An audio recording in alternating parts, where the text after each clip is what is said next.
శ్రీమాత్రే నమ.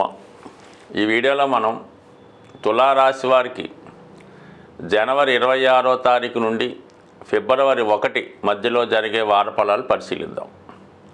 ముఖ్యంగా ఈ వార ప్రారంభంలో లాభాధిపతి భాగ్యాధిపతి కలిసి ఏర్పడినటువంటి బుధాదిత్య యోగం చతుర్థ స్థానంలో సంచరించడం జరుగుతుంది. ఇది ఈ వారంలో ప్రత్యేకమైనటువంటి మార్పు ఈ తులారాశి వారికి. దానివల్ల ముఖ్యంగా స్థిరాస్తి కొనుక్కునే ప్రయత్నం ఒకటి జరుగుతుంది. అలాగే పెద్దల పేరుతో ఉన్నటువంటి ఆస్తి, అంటే మీకు వారసత్వంగా అయినా స్థిరాస్తి రావాల్సి ఉంటే అది ఈ సమయంలో మీకు సంక్రమించడం జరుగుతుంది. అంటే పెద్దలు మీ పేరుతో ఆస్తి రావడం కానీ మీకు ఆ ఆస్తిని స్వాధీనం చేయడం కానీ జరిగే అవకాశం ఉంది. కొన్ని సందర్భాల్లో మీకు ఉన్నటువంటి స్థిరాస్తిని శుభ్రంగా రిపేర్ చేసి, ఒకవేళ స్థలం ఉంటే దాంట్లో కొత్తగా గృహం కట్టుకోవడానికి ఇది తగిన సమయంగా భావించి మీరు గృహ నిర్మాణ పనులు ప్రారంభించుకోవచ్చు. ఇక దానికి కావాల్సినటువంటి ధన సహకారం అన్నది మీ యొక్క పెద్దవారి దగ్గర నుంచి కానీ స్వయంగా మీరు సంపాదించుకున్నటువంటి ధనంతో పాటుగా ఏదైనా ఒక ప్రభుత్వ రంగ సంస్థ నుంచి కొంత ధనాన్ని సేకరించి మొత్తం మీద ఒక గృహం మీకు సమకూరే అవకాశం ఉన్నది. అది ఏదైనా ఏ కారణాల వల్ల అయినా మొత్తం మీద స్థిరాస్తి ఏర్పడుతుంది. అలాగే ఆల్రెడీ ఉన్న స్థిరాస్తిని ఇంకా ఇంప్రూవ్మెంట్ చేసుకోవడానికి కూడా ఈ గ్రహస్థితి మీకు సహకరించే అవకాశం ఉంది. ముఖ్యంగా ఈ రాశిలో ఉన్నటువంటి సెలబ్రిటీస్, అంటే అది ఏ రంగంలో ఉన్నా ఉన్నత స్థాయిలో ఉన్న వాళ్ళకి మరి ఈ వార ప్రారంభంలో మీలో ఉన్నటువంటి టాలెంట్కి కళా సంబంధించినటువంటి గుర్తింపు రావడం జరుగుతుంటుంది.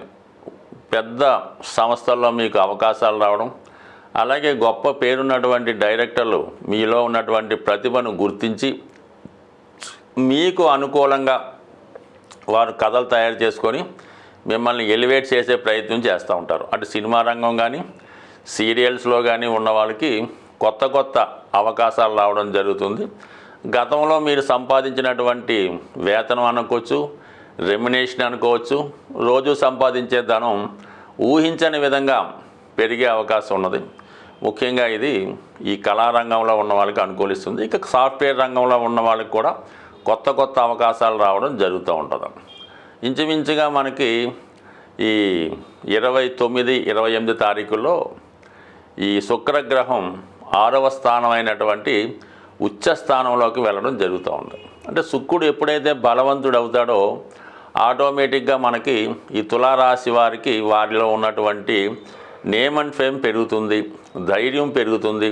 ముఖ్యంగా ఆర్థిక పరంగా చాలా విలాసవంతమైనటువంటి జీవితాన్ని గడిపే విధంగా వారి డ్రెస్ కోడ్ విధానంలో అయితేనే, వాళ్ళు తినే ఆహారం అయితేనే, ప్రయాణించే వాహనం అయితేనేమి, స్టే చేసినటువంటి హోటల్స్ అయితేనేమి చాలా కంఫర్టబుల్గా చాలా లగ్జరీగా ఉండే అవకాశం ఉంది మరి శుక్రుడు ఉచ్చస్థానంలోకి వెళ్ళడం వల్ల. అలాగే వీళ్ళలో ఉన్నటువంటి టాలెంట్ పెరుగుతుంది, విజయ అవకాశాలు కూడా రావడం వల్ల చాలా ఆకర్షణ శక్తి మీలో పెరగడం వల్ల ముఖ్యంగా ఇందులో ఉన్నటువంటి ఈ రాశిలో జన్మించినటువంటి స్త్రీలకి ఎక్కువ ఆకర్షణ శక్తి పెరగడం వల్ల అనేక విధాలుగా మీకు అవకాశాలు రావడం జరుగుతూ ఉంటుంది.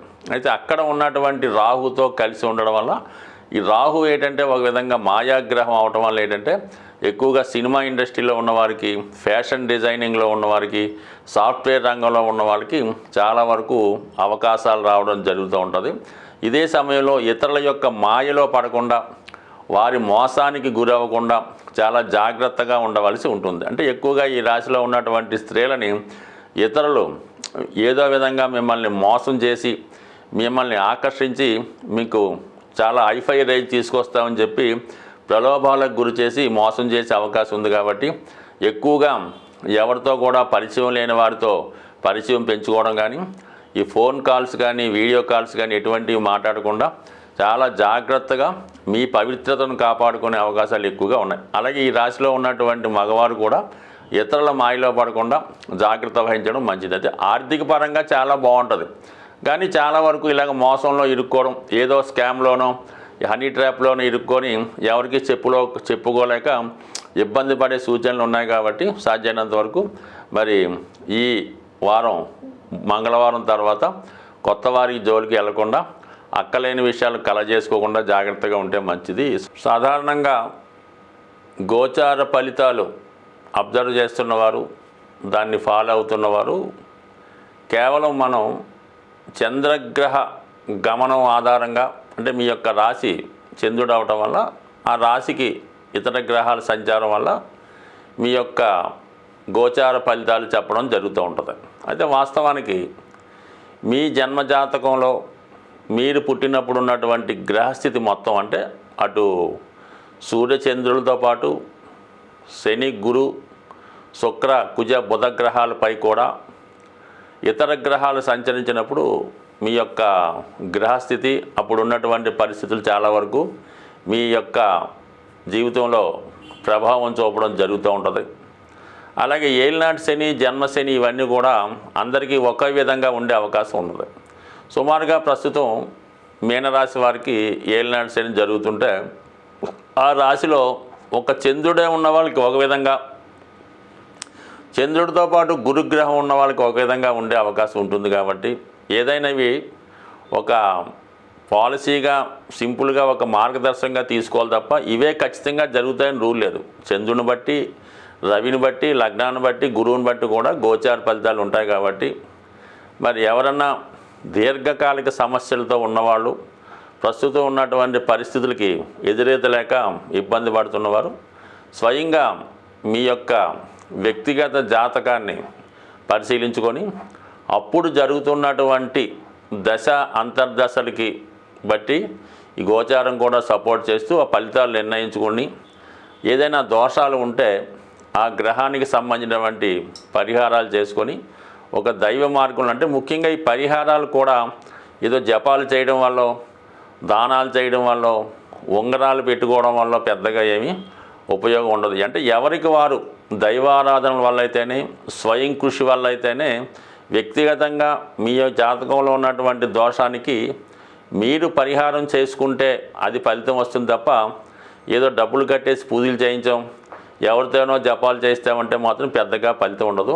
ఏదైనా మీ జీవితాన్ని, మీ జాతకం మార్చుకునే శక్తి మీ చేతుల్లోనే ఉంటుంది. కాబట్టి దానికి మీరు ఎన్నుకోవాల్సిందల్లా ఒక సరైనటువంటి గురువుని, ఒక మార్గదర్శకుని ఎన్నుకుంటే అది మీ యొక్క జీవితం మంచి మార్గంలో పడే అవకాశం ఉంది. స్వస్తి.